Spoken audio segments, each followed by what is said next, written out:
Cambodia Cambodia সম্পর্কে আজকে আপনাদেরকে কিছু অজানা তথ্যগুলো আমি দিব।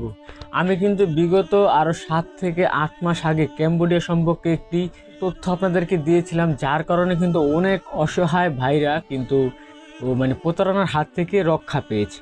কেউ বলে ক্যাম্বোডিয়া, কেউ বলে কম্বোডিয়া।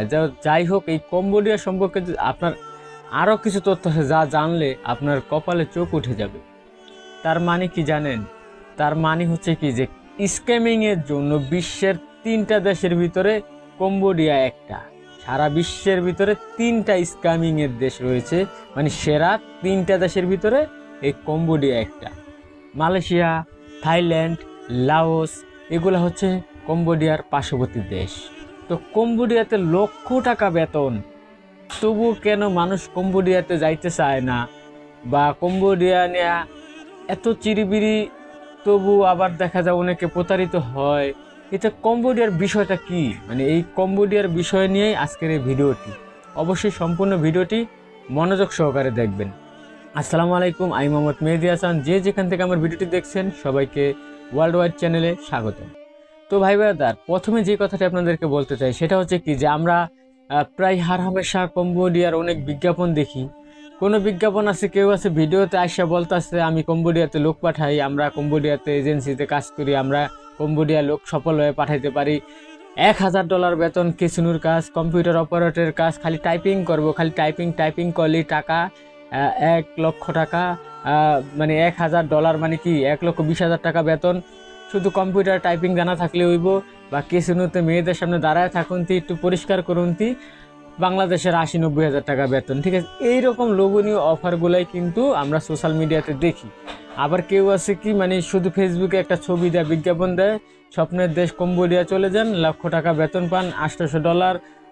সেখানে ডলার ছাড়া কোনো কথাই বলা হয় না। যদিও ডলার চলে, কম্বোডিয়ান ডলারও রয়েছে সেখানে। বিষয়টা হচ্ছে কি যে আপনার এই যে লোভনীয় যে ব্যাপারটা, যে আপনাকে এরকম একটা লোভ দেওয়া হয়, বেতনের লোভটা, সেই ক্ষেত্রে দেখা যায় কিছু ভাইরা আছে প্রতারিত হয়ে যায় সেই লোভে পড়া।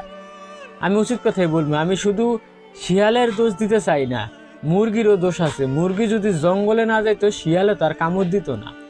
ঠিক আছে, তো এখন বিষয়টা হইতেছে যে এই যে লোভনীয় ফাঁদে পড়ার পর মানুষ যে কম্বোডিয়াতে যায়, লক্ষ টাকা বেতন তো দূরের কথা, সেইখানে যাওয়ার পরের বিষয়টা হয় কি, আমি এই কথা কিন্তু আরও অনেক আগেও সোশ্যাল মিডিয়াতে বলছি। শুধু আমার এই চ্যানেল না, আমার আরেকটা চ্যানেল রয়েছে ব্যাপারী মেহেদি অফিসিয়াল, সেটা অনেক পুরনো চ্যানেল। আমি বৈদেশিক বিষয় অনেক আগের থেকে মানুষদেরকে অনেক সচেতনমূলক তথ্যগুলো দিয়ে থাকি।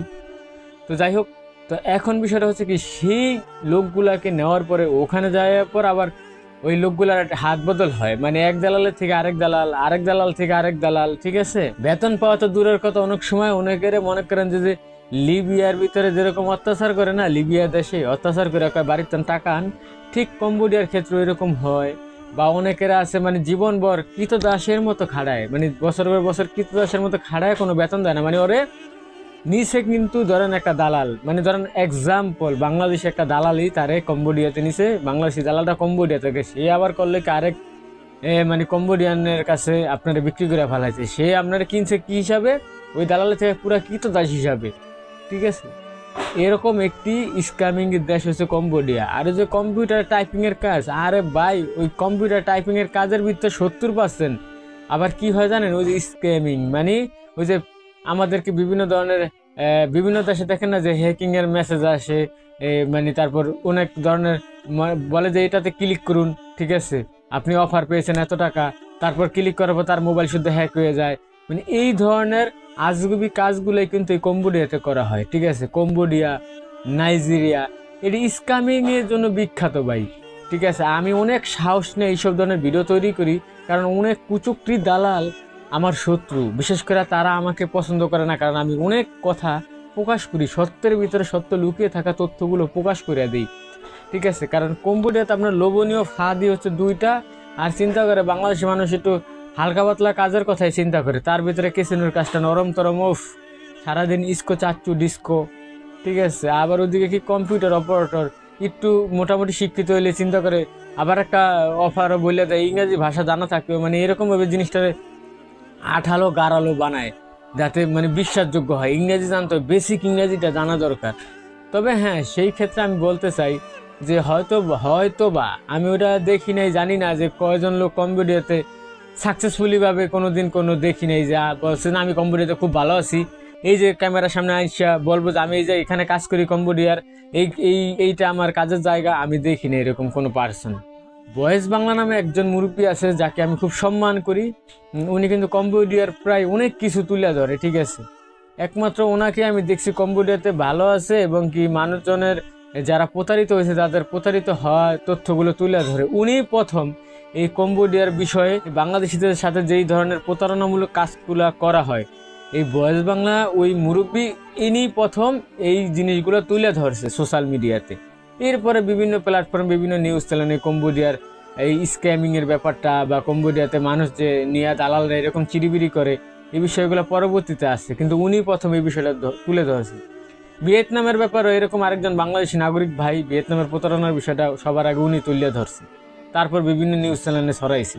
তো এরকমই প্রত্যেকটা দেশই কেউ না কেউ ভালো না মানুষ আছে, সেই জন্যই আমরা অনেক কিছু জানতে পারি, বুঝতে পারি। মানে কম্বোডিয়াতে এক বাংলাদেশি ভাই থাকতো, উনি মালয়েশিয়া পলায় আইছে, ঠিক আছে।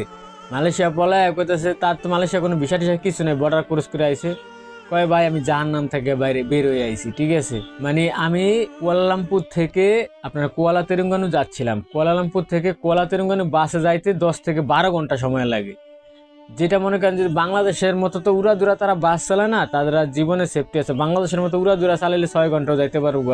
কুয়ালালামপুর থেকে কুয়ালা তেরেঙ্গানু একটা মানে শেষ বর্ডার সাইডের একটা ডিস্ট্রিক্ট মালয়েশিয়ার।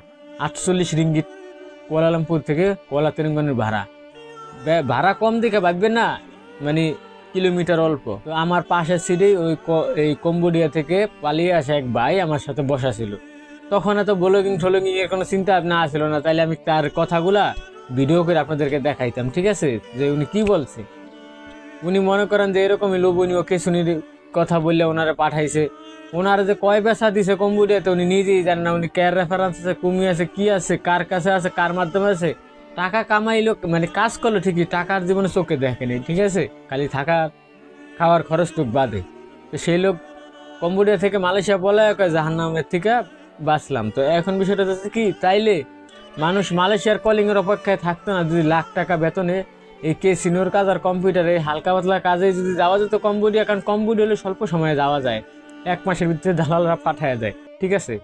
তাইলে মানুষ মাসের পর মাস মালয়েশিয়ার জন্য অপেক্ষা করতো না, কম্বোডিয়ায় চলে যেত। তো আশা করি আমি কি বলছি বুঝতে পারছেন। তবুও যার যার বুঝ নিজ বুঝ তরমুজ, ঠিক আছে। আপনার ইচ্ছা, আপনি যাইবেন কি যাইবেন না, ঠিক আছে। কারণ আপনাদের জন্য অনেক তথ্য আমি কিন্তু বের করে তুলে ধরি যাতে আপনারা সচেতন হন। হ্যাঁ, আমি আবারও বলে দিতেছি, কিছু দালালুল মাখলুকাত ভাইরা রাগ করতে পারেন, যারা সঠিকভাবে কাজ করেন। হয়তোবা সঠিকভাবে কম্বোডিয়াতে ভালো কাজে পাঠানো সম্ভব বা এই কাজে সঠিকভাবে পাঠানো সম্ভব, কিন্তু কারা পাঠায় আমি সেটা আদৌ জানি না, ঠিক আছে। কারণ আমি সেটা দেখি নাই, আমি খারাপটাই দেখছি, এই জন্য নেগেটিভ সাইডটাই উল্লেখ করলাম। আর ওইটাই বেশি, 70% ওইটাই মানে খারাপই হয় মানুষের সাথে কম্বোডিয়াতে। 30% ভালো হয় সেটা শুনছি, সেটা দেখি নাই। আর 70% খারাপ হয় সেটা চারদিকে দেখছি। তো আমি কি বলছি আশা করি আপনারা সবাই বুঝতে পারছেন। সাধারণ পাবলিক যারা তারাও বুঝতে পারছেন, যারা দালালুল মাখলুকাত তারাও বুঝতে পারছেন।